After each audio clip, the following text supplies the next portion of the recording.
Welcome to the Deep Dive, where we take the topics you're curious about and really try to unpack what makes them tick. Get right into the heart of it. Exactly. And today we are plunging into the, well, often brutal, but you have to admit, captivating world of the survival game Rust. It definitely has that reputation, yeah. Intense. Right. So this deep dive is produced by Misha St. Ors, who's an Adobe creator, by the way. And you're listening to Season 3, Episode 30. 30 episodes already, wow. I know. And a special shout out before we start, Mr. Wobbles from YouTube.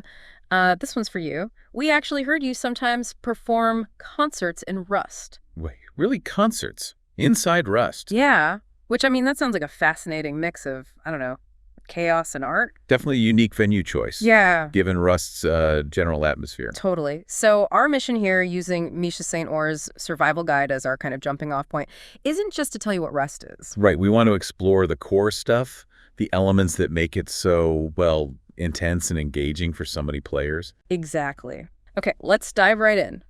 The basic setup, it's pretty stark, isn't it? Waking up with, like, nothing. Yeah, precisely. The guide really highlights that immediate vulnerability. You spawn totally naked, just a rock and a torch. That's it. That's it, on a procedurally generated island. So right away, you're stripped of any advantage. You have to deal with the environment and maybe more importantly, other players from, absolute zero. And that immediate, desperation must shape everything that comes after. It absolutely does. Every decision flows from that initial need to just survive the next few minutes. And Rust wasn't just an overnight thing, right? It's been around a while. Early access was, 2013? Yeah, December 2013. Full launch wasn't until February 2018, so it's had a long journey. That's quite the development cycle. And what's interesting, the guide points this out, is how it's kept evolving. Yeah. Based heavily on player feedback. So the community really shaped it? Massively. That back and forth between the devs and the players, that's really molded Rust into what it is now, constantly adding things, tweaking things. It's kind of a living game. Okay, so you're there, naked, rock, torch. What's priority number one, according to the guide? Just immediate survival. Yeah. The guide really stresses getting those basic resources. Like right now, that rock isn't just a weapon, it's your first tool. For wood and stone. Exactly. Chop trees for wood, smash rocks for stone. That initial scramble, it really sets the tone for the whole game. Always watching, always needing to act fast. You can almost feel that pressure, and I assume you quickly need more than just wood and stone. Oh yeah, quickly. The guide details that progression. Yeah. You start looking for metal ore, sulfur ore. Okay, what are those used for? Well, metal ore you smelt down into metal fragments, Mm-hmm. and those are crucial for better tools, weapons, armor, base parts, kind of the next step up. Right, and sulfur. Sounds explosive. It is. Sulfur is the key ingredient for gunpowder. So right there, you see the need for both defense, building yourself up, and offense, dealing with threats. Including other players, presumably. Especially other players. And then there's cloth. Seems simple, but it's vital. Where do you get cloth? From animals you hunt, or you can find hemp plants and harvest them. And you need it for basic clothes, which help a bit with protection, warmth. Makes sense. But more importantly, cloth makes sleeping bags with those your respawn points. And bandages, your main way to heal early on. So sleeping bags and bandages. Yeah, pretty fundamental stuff. Absolutely. Backbone of staying alive in the early game. And you can't just eat rocks and wood. I guess food comes into it. Yeah, kind of important. The guide points out hunting is necessary, but you can't just eat raw meat. Oh, right. You have to cook it. You have to cook it. Otherwise, you risk getting sick, and it's less effective. So it's always this cycle. Get resources, process resources, just to meet basic needs. Okay, so you're gathering all this raw material. How do you actually, make stuff? That's the crafting system, right? Exactly. Crafting is really the engine driving your progress. You start with just a few basic recipes tools, mostly, to help you gather faster. Right, like a better axe or pickaxe. Precisely. But as you learn more, the options just explode. Weapons, armor, complex base components. It's how you measure your progress, really. And the guide mentions workbenches, tiers 1, 2, and 3. They sound important. Oh, they're crucial. They're not just decorative. Each tier unlocks more advanced crafting recipes. Think of them like tech levels. Trade in your boring job for a brilliant career using Adobe Creative Cloud. Start learning now with the free trial link in the description. So you need a tier 1 bench to make tier 1 stuff, tier 2 for the next level, and so on. Pretty much, yeah. And building them costs resources, so it's an investment. But they let you craft much better gear, much more powerful stuff. It's a real milestone when you upgrade your workbench. And then there's the blueprint system. How does that work? Sounds like you don't know how to make everything automatically. You definitely don't. Blueprints, or BPs, basically teach your character how to craft specific items, usually the more advanced ones. How do you get them? The guide mentions a couple of main ways. You can find them as loot, just out in the world exploring barrels, crates, monuments. Okay, so exploration pays off. It does. Or you can research them. If you find an item you don't know how to craft, you can take it to a research table, add some scrap. Scrap? What's that? Scrap is kind of like the main currency, but also a research material. You get it from recycling components you don't need or find it as loot. Anyway, you use scrap at the research table to basically destroy the item and learn its blueprint permanently. Ah, okay. So finding one good item can let you make more later. That encourages getting out there. Definitely. It heavily rewards exploration and sometimes risk-taking. Now, you can't just wander around forever carrying everything. You need a base, right? Somewhere safe-ish. Ish is probably the right word. But yes, base building is absolutely a cornerstone. You start simple, maybe a small wooden hut using that wooden stone. Just basic shelter. Right. But the guide shows how you progress. As you get metal fragments, you can upgrade walls, doors, make it stronger. That eventually you can get to sheet metal, even armored tiers. So your base evolves with you. Exactly. It becomes your stronghold. But also potentially a big target for other players who want what's inside. Location seems like it would be key then. Hugely important. The guide emphasizes this. You need to balance being near resources, wood, stone, or nodes, with being defensible. Are you hidden? Are you on high ground? Lots to consider. Yeah, a bad spot can make life very difficult. A good spot gives you a real advantage. And what's this tool cupboard, or TC, the guide mentions? Sounds critical. It is absolutely critical. The TC is like the heart of your base's ownership. You place one down, authorize yourself on it. Like logging in? Sort of, yeah. And it prevents anyone else from building nearby or, crucially, upgrading or easily destroying your base parts within its radius. It claims the territory for you. Ah, so it stops people building ladders onto your roof or walling you in. Exactly that. But there's a catch. It needs upkeep. You have to stock it with the materials your base is made of: wood, stone, metal fragments. So it constantly drains resources. Right. If the TC runs out of upkeep, your base starts to decay and eventually falls apart or becomes much easier for others to break into. It's the key to holding territory, but it demands constant feeding. Okay, so you've got your base. It's maybe got some upgrades, TC is stocked, but the island itself, it's not exactly friendly, is it? What else is trying to kill you? Oh, plenty. The guide paints a pretty clear picture. First, just the environment. Hunger, thirst, those are constant pressures. Right. Then you have temperature. Get too cold, like in the Arctic biome, you get hypothermia. Radiation's a big one. Near certain monuments, you need special gear. You can even drown if you're not careful underwater. So the world itself is hostile. And the animals, I'm guessing not just deer and rabbits. Definitely not. Bears and wolves are pretty common threats across the map.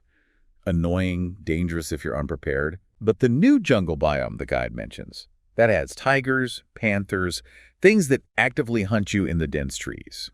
Plus crocodiles in the water, venomous snakes. Sounds charming. Yeah, and the guide notes these dangerous creatures often hang around valuable resource spots or loot areas, so adds a layer of risk versus reward to exploring. And it's not just animals, they're in NPCs too. Yes, non-player characters. The guide talks about scientists. You find them patrolling monuments, roads, labs. They're armed, they'll shoot on sight, but they often drop decent loot if you can take them down. Trade in your boring job for a brilliant career using Adobe Creative Cloud. Start learning now with the free trial link in the description. Okay, so human-like enemies but controlled by the game. Right. And then there are bigger threats. Sometimes a patrol helicopter flies over the map and attacks players it deems a threat, like if you're heavily armed or have built a big base. And there are cargo ships that circle the island, guarded by more tough scientists but with really valuable crates on board. So, environmental dangers, aggressive wildlife, armed NPCs. But, let's be real, the guide seems to suggest the biggest threat is everyone else. Yeah. You've really hit on the core of Rust's identity there.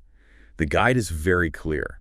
Other human players are often the most dangerous, most unpredictable element. Because they can use all the same tools and weapons you can. Exactly.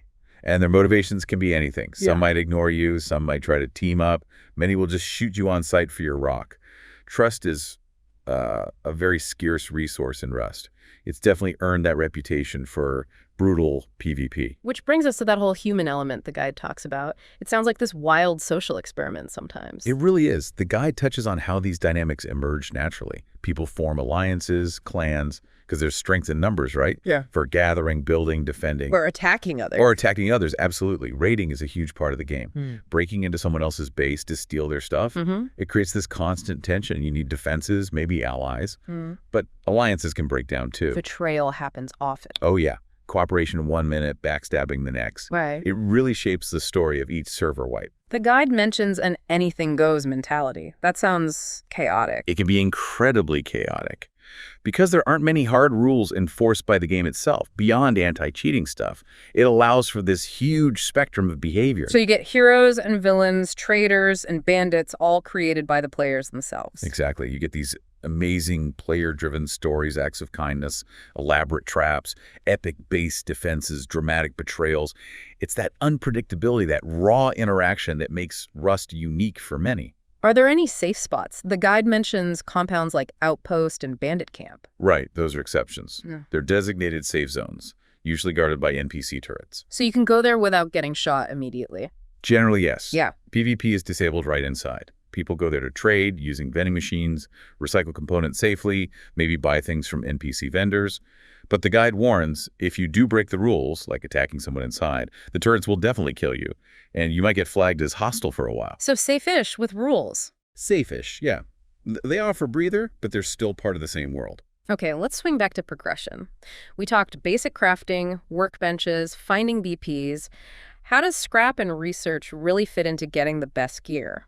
Right, so scrap is key. You get it mainly by finding components, gears, pipes, springs, stuff like that, and putting them in a recycler machine found at monuments or the safe zones. Okay, break down junk for cash, basically. Pretty much, and you need that scrap. First, for researching blueprints at the research table, like we mentioned, that costs scrap.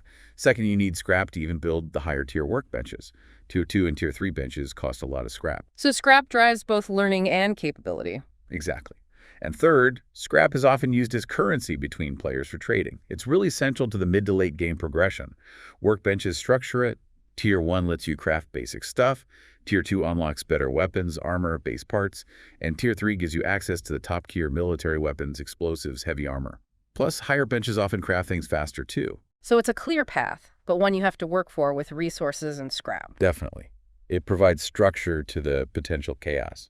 The guide also breaks down the different environments a bit more. It's not just one big forest, is it? You mentioned Arctic, jungle. Not at all, yeah. The guide details these distinct biomes. Temperate forests are kind of the default starting area. Balanced resources. Deserts are hotter, less wood, but often good for finding metal and stone nodes. Right. The Arctic is freezing, you need good clothing, but it's known for having high-quality metal and sulfur deposits, so high risk, high reward. And the jungle. The jungle is dense, harder to see, lots of cover. Unique plants, those new predators we talked about, even climbable trees apparently. It adds a different flavor of survival and navigation. Plus you have beaches, lakes, grassy plains. Each area feels a bit different. And they come with their own challenges like cold in the Arctic, maybe needing more water in the desert. Exactly. Hypothermia in the snow, dehydration is faster in the desert. Just getting around in the dense jungle is harder. It forces you to adapt your gear and playstyle. And weather on top of that. Yeah, dynamic weather adds another layer. Rain makes things wet, reduces visibility, can put out campfires. Snow does the same, but adds cold. Fog can roll in and make seeing anything really difficult. Sounds intense. And the guide even mentions rare radiation storms that can pop up, making outside dangerous without protection. It keeps you on your toes. So putting it all together, what really makes Rust? What's that unique hook? I think the guide really nails it. It's that intense, unpredictable core loop. The constant pressure from basic survival needs, mixed with a constant potential threat or interaction from other human players. That emergent gameplay idea. Exactly. The stories aren't written by the developers. They happen because of what you and everyone else decides to do in that sandbox. Yeah. Cooperation, conflict, building, destroying, it all just emerges. And despite how tough it sounds, there's a real satisfaction in succeeding. Oh, absolutely. The guide implies that, and it's true. Just surviving a night, building a secure base, winning a fight, pulling off a raid against the odds, it feels like a real accomplishment because the game doesn't hand you anything. You earned it. You really earned it. It rewards that grit, that planning, that adaptability. And it sounds like the developers, Facepunch, and the community keep it alive too. Definitely. The guide mentions the ongoing development, the updates, the new content, and the community is huge, making guides, videos, mods, sharing strategies. It all feeds back into keeping the game dynamic and interesting. So, summing it up, it's brutal, demanding, requires resource management, smart building, dealing with threats, both environmental and human, but potentially incredibly rewarding. And that's a good way to put it. If you enjoy that hardcore survival, that open world freedom where player interaction is king, Rust offers something pretty compelling. And folks can find it on PC through Steam and also on PlayStation and Xbox consoles now too, right? Correct. It's made its way to consoles as well. Thanks for joining us for this deep dive. It's been a pleasure. We'll see you next time. See you later. And that's a wrap on this deep dive. I'm Misha, and let me send out a huge thank you for listening. If you want more content on gaming, education, or other fun stuff, head over and find me on YouTube. Link is in the show notes. Thanks again for tuning in, and I'll catch you on the next deep dive.